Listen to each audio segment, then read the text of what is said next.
저는 노년에 평화롭게 인생을 즐기고 있는 65살의 여성입니다. 어떤 분들은 오늘 제 이야기를 들으며 별로 큰일이라 생각하지 않을 수도 있겠지만 제게는 기적과도 같은 일이 일어났어요. 누군가에게 제 이야기가 힘든 시기에 희망이 될 수도 있다고 생각을 해서 오늘 사연을 보내게 되었어요. 제 나이 20대 초반에 집안에서 맺어준 사람과 불평불만 없이 결혼하게 되었어요. 시댁 어른들께서 빨리 손자를 보고 싶어 하셨고 남편 역시도 아들을 원했습니다. 하지만 좋은 소식은 쉽게 찾아오지 않더라고요. 도무지 제가 임신을 하지 않으니 시어머니께서는 많은 구박을 하셨습니다. 남들 다 해놓고 잘만 사는데 너는 뭐가 문제니? 결혼한 지가 언젠데 아직까지 이러는 건지 모르겠다. 그게 뭐 어려운 일이라고. 며느리 하나 잘못 들여서 집안 대가 끊어지게 생겼네. 하루가 멀다 하고 이어지는 구박과 눈치 때문에 집안에서의 제 자존감은 늘 밑바닥이었고 아이가 안 생기는 것이 제 책임인 것처럼 느껴졌어요. 문제는 남편 역시도 그런 저를 못마땅해 했었죠. 당신 몸에 무슨 문제라도 있는 거 아니야? 불임인 걸 결혼 전부터 알고 있었는데 나를 속인 거지. 무슨 소리를 하는 거예요? 왜 모든 걸 내 책임이라고 하는 건데? 당신이 문제가 있을 수도 있잖아요. 웃기는 소리 하네. 나는 전혀 문제 없으니까 내 탓은 절대 할 생각하지도 마. 남편이고 시댁이고 시집 온 뒤로 구박덩어리 신세를 면하지 못했습니다. 항상 얼굴만 보면 구박을 받았기 때문에 며느리 삶은 원래 이런 거구나 생각하고 살았습니다. 임신까지 마음대로 되지 않으니 저는 집안의 눈엣가시 같은 존재였죠.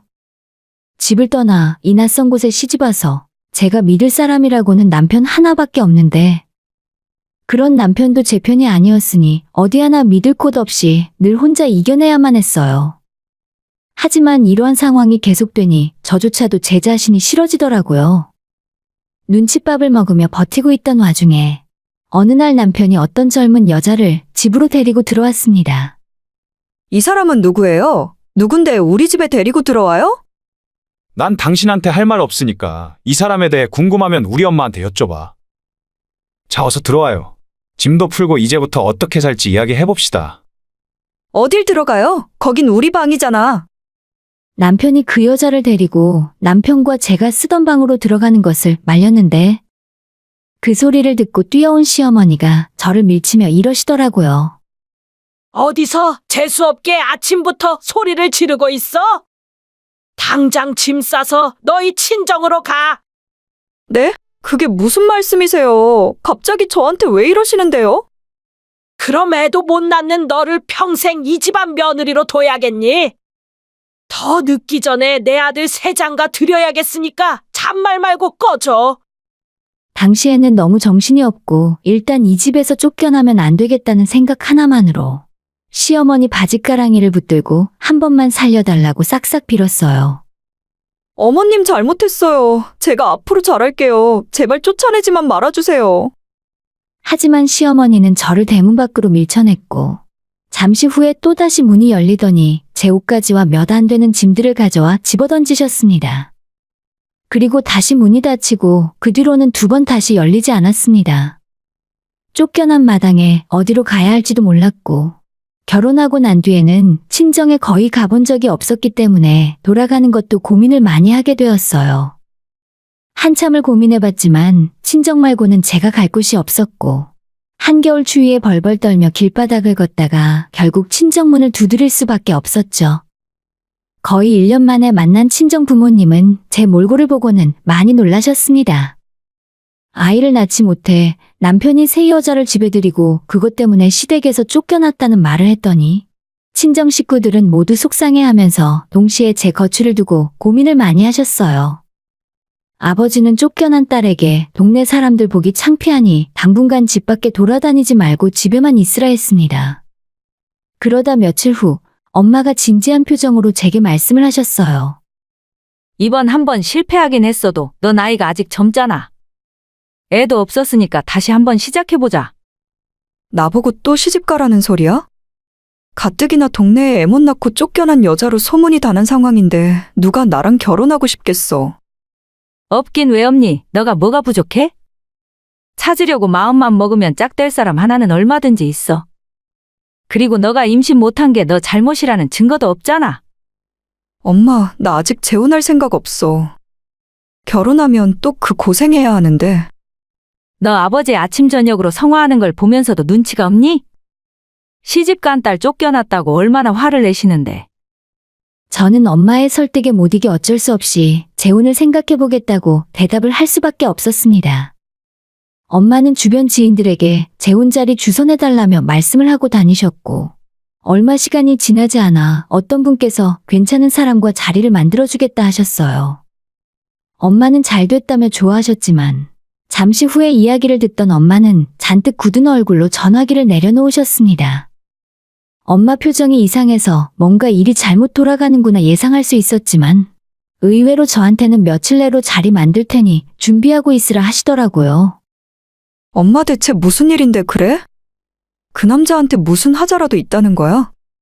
엄마는 이야기를 해줄까 말까 한참을 고민하시더니 결국 입을 열었어요. 어휴, 너한테 숨겨봐야 뭐하겠니? 돈 많은 부잣집 아들인데 그 남자 밑으로 자식이 둘이나 딸려 있다더라. 처음엔 부잣집 아들이라 하길래 뭐가 아쉬워서 우리 딸이랑 재혼하려고 그러나 싶더니 역시 애가 딸려 있었어. 그게 무슨 상관이야. 난 괜찮아. 차라리 애가 있으면 나보고 낳아달라는 소린 안 하겠네. 솔직히 저도 괜찮지는 않았지만 엄마의 걱정스런 표정을 보니 싫다는 말을 할 수가 없었습니다. 아무리 재혼 자리라고 해도 아이 둘 딸린 남자가 맞는 일인가 싶었죠. 그래도 집안도 잘 살고 본인 능력도 괜찮다고 하길래 일단 한번 만나보고 그 다음에 생각하는 것도 나쁘진 않을 것 같았습니다. 별다른 기대 없이 만나게 된 이 남자는 생각보다 괜찮은 사람이었습니다. 무뚝뚝한 전 남편과는 다르게 매우 다정다감한 성격이었죠. 그리고 그 남자 역시 저를 처음 보자마자 첫인상이 마음에 들었다고 했어요. 대화를 나눠보니 두 아이를 낳은 아이 엄마는 원래 몸이 약했고 둘째를 낳고 회복을 하지 못한 채 얼마 후에 세상을 떠났다 하더라고요. 그 뒤로 아이들은 남자의 부모님과 도우미 아주머니를 고용해서 돌보고 있었는데 주변에서 젊은 남자가 혼자 아이 키우고 살기 힘들다며 자꾸 재혼하라고 재촉을 했었답니다. 저를 처음 보는 순간 저 같은 사람이면 아이들에게 좋은 엄마가 되어줄 것 같았다고 하는 말을 듣고 저 역시도 마음이 크게 움직였어요. 만나고 겨우 석 달이 지났을 때 서로 시간 낭비할 것 없이 빠르게 결혼을 하자며 청혼을 받았고 저 역시도 재혼을 한다면 이 사람이랑 하는 것이 좋겠다 싶어 결혼을 하게 되었습니다. 남편의 두 아이들은 아직 어린 아기들이었고 결혼하자마자 신혼생활을 즐길 새도 없이 초보 엄마가 된 저는 최선을 다해 아이들을 돌보며 남편 내조에 힘을 쏟았습니다. 저희 친정엄마는 아무리 남편에게 자식이 있다고 해도 저와 남편 사이에 새로운 아이가 있어야 한다고 몇 번이나 당부를 하셨어요. 남편 역시도 이 말에 동의했고 저희는 셋째를 갖기 위해 노력했습니다. 하지만 이번에도 역시나 아이는 쉽게 생기지 않아서 저는 남편 몰래 병원을 찾아가 검사를 했었는데 의사에게 불임이라는 진단을 받고 말았어요. 제가 아이를 가질 수 없다는 선고를 받은 그날 남편을 붙들고 얼마나 울었는지 몰라요. 서럽게 우는 저를 남편은 아무 말 없이 안아주고 제 잘못이 아니라며 달래주었어요. 남편은 하늘이 우리에게 더 이상의 아이는 허락하지 않는 것뿐이라며 원망하지 말고 좋게 생각해서 행복하게 살자 하더라고요. 아마 전 남편 사이에 이런 일이 있었으면 저를 아마 대역죄인으로 만들었을 거예요. 그런데 이 사람은 저를 참 따뜻하게 품어주고 이해해주는 사람이었습니다. 슬프고 속상했지만 한편으론 남편 덕분에 마음이 치유가 되는 것 같았습니다. 그리고 이 사람을 만나서 참 다행이라고 생각했습니다. 저는 평생 아이를 낳지 못하는 몸이지만 두 아이를 선물해준 사람이었으니까요. 이날을 기점으로 마음속에 큰 다짐을 하나 하며 살아가게 되었어요. 앞으로 제 인생에서 다른 욕심 내지 말고 지금 이 가족을 지키며 살아야겠다고요. 제 배가 아파 낳은 자식은 아니지만 마음속으로 눈물로 빚어 낳은 아들이라 생각하며 엄마 노릇에 최선을 다하리라 다짐을 했습니다. 아이들도 아주 어릴 때부터 제 손으로 분유 타먹이고 기저귀 갈아가며 키웠기 때문에 어렸을 때는 저를 친엄마라 알고 자랐어요. 그렇게 세월이 지나 아이들은 대학을 졸업하고 직장에 들어가 결혼까지 하게 되었죠. 사랑으로 열심히 키운 두 자식들을 다 장가 보내고 우리 부부는 한적한 전원주택에서 평화로운 시간을 보내며 살았습니다. 그런데 어느 날부터 남편이 살도 쭉쭉 빠지고 몸이 좀 이상하다 싶어 건강검진을 받아보니 대장암 말기라 하더라고요. 청천벽력 같은 소식에 우리 부부는 엄청나게 놀랐습니다. 이제야 큰 걱정 없이 평화로운 노년을 보내나 했더니 바로 암이라니요. 이 사실을 알게 된 자식들도 바로 저희를 찾아왔습니다. 아버지, 이게 무슨 일이에요? 암이라니? 그러게 말이다. 이때까지 몰랐던 것도 다 내가 잘못한 거지. 그래도 너무 걱정하지 마라. 여기서 너희 엄마랑 편하게 쉬면서 계속 치료해 볼 테니까. 엄마랑 집에 계시겠다고요? 아니, 입원을 하셔야죠. 의사가 그러더라. 이미 말기라서 다른 곳에도 전이가 된 상태래. 수술하고 항암 치료를 받아도 나을 수 있다는 보장도 없는데 허망하게 병원에서 끝나고 싶진 않아.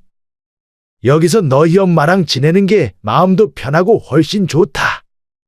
저 역시도 남편이 수술을 하고 치료를 끝까지 받았으면 하는 마음이 있었지만 본인 생각이 워낙 확고해서 말릴 수가 없었어요.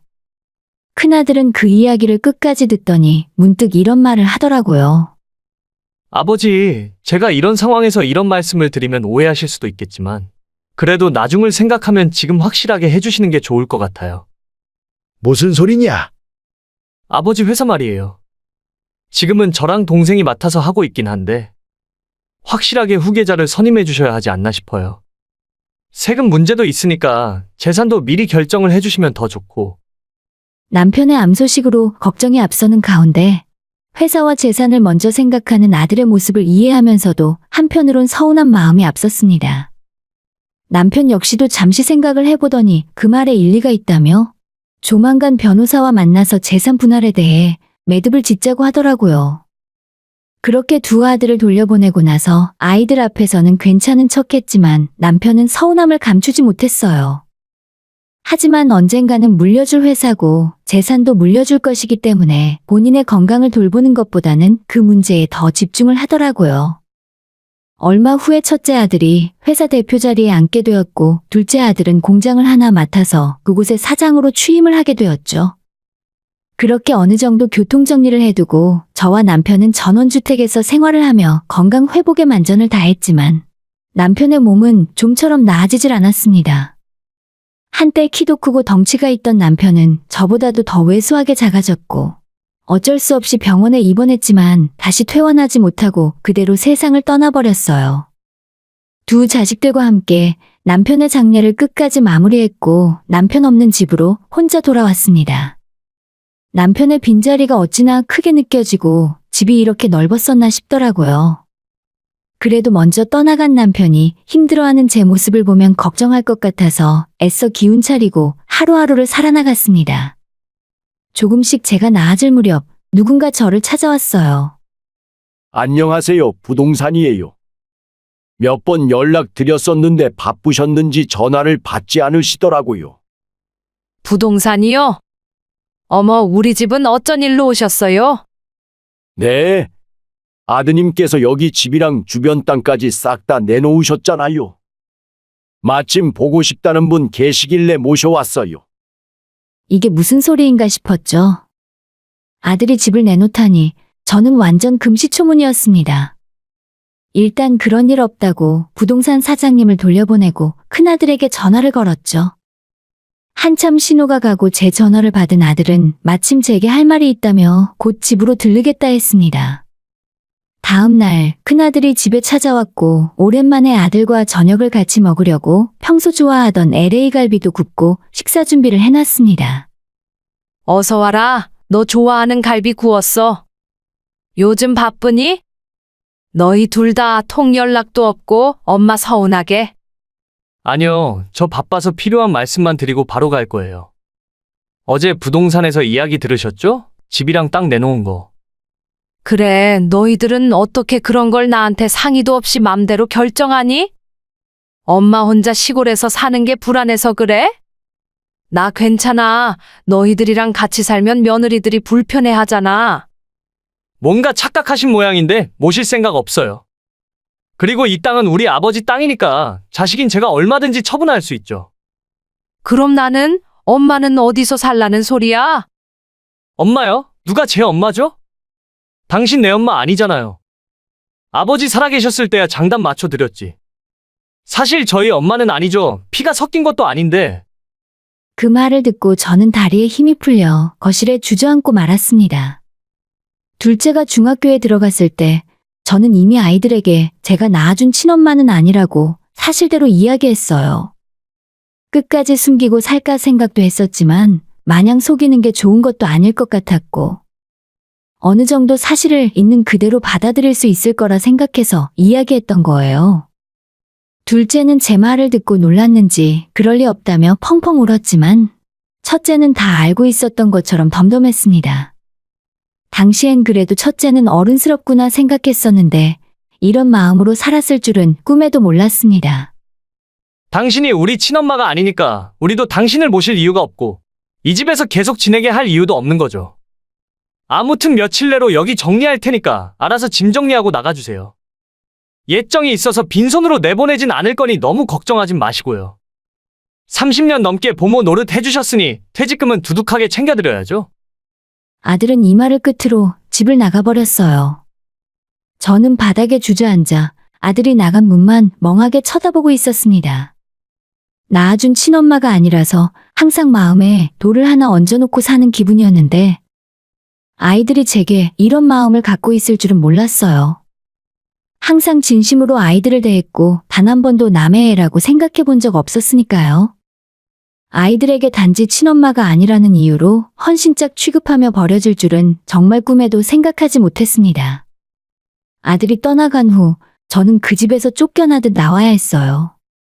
결혼 생활 동안 제 명의 통장에는 생활비 어느 정도만 들어있을 뿐 대부분 남편의 명의로 재산을 갖고 있었는데 그걸 남편이 암에 걸린 후 모두 큰아들이 관리 명목으로 가져가 버렸고 저는 말 그대로 길바닥에 나앉는 신세로 전락해버렸습니다.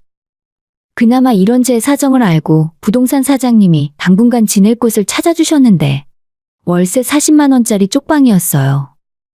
일단 밖에서 생활할 수는 없으니 상황이 해결될 때까지 이곳에서 지내라 하면서요. 다행히 이슬은 피할 수 있었지만 이게 다 무슨 소용이 있겠어요. 친아들처럼 키운 두 아들에게 배신당하고 버림받았다는 사실은 변하지 않았죠.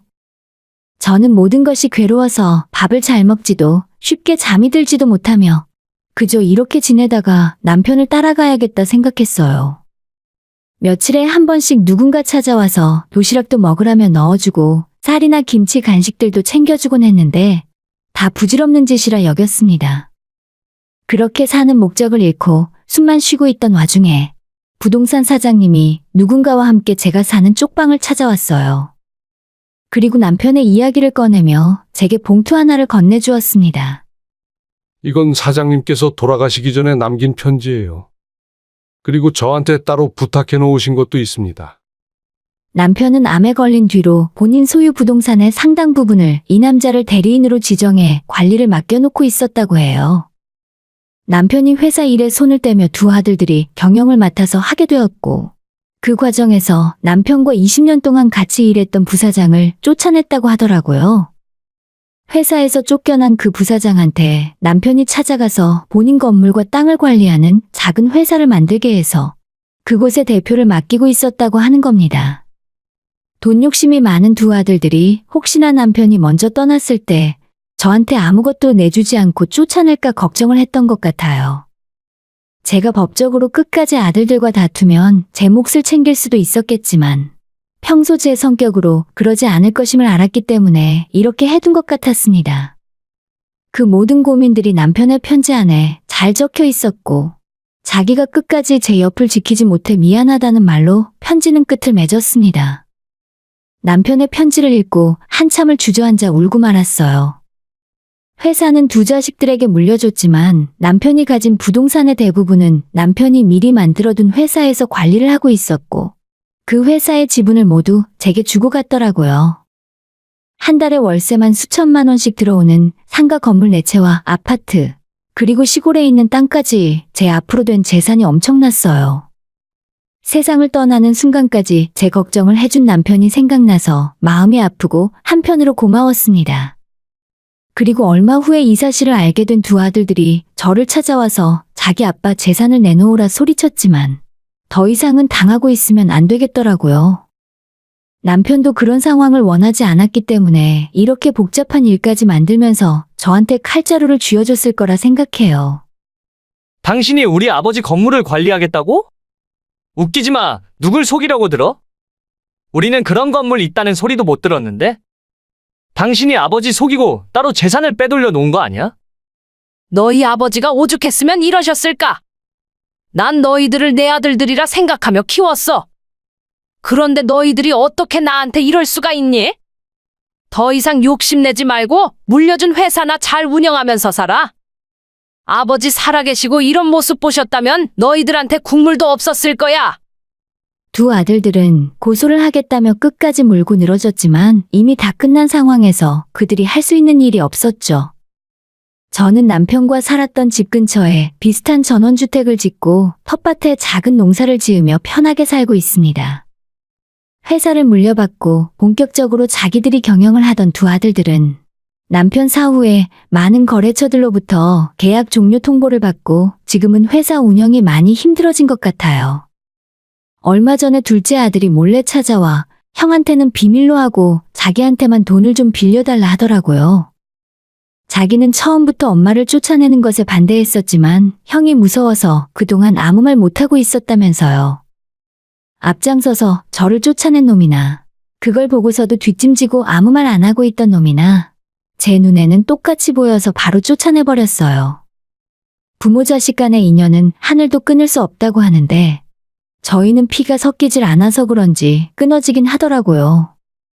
저는 마지막까지 이렇게 조용히 살다가 남은 재산은 사회에 환원하고 갈 계획이에요. 어차피 부모 인연은 자기들이 먼저 끊었으니 두 아들이 아무리 앞으로 힘들어져도 10원짜리 한 장 물려줄 생각 없습니다. 오늘의 사연은 여기까지입니다. 구독과 좋아요, 알림 설정 부탁드려요. 다들 행복하시고 좋은 하루 되세요.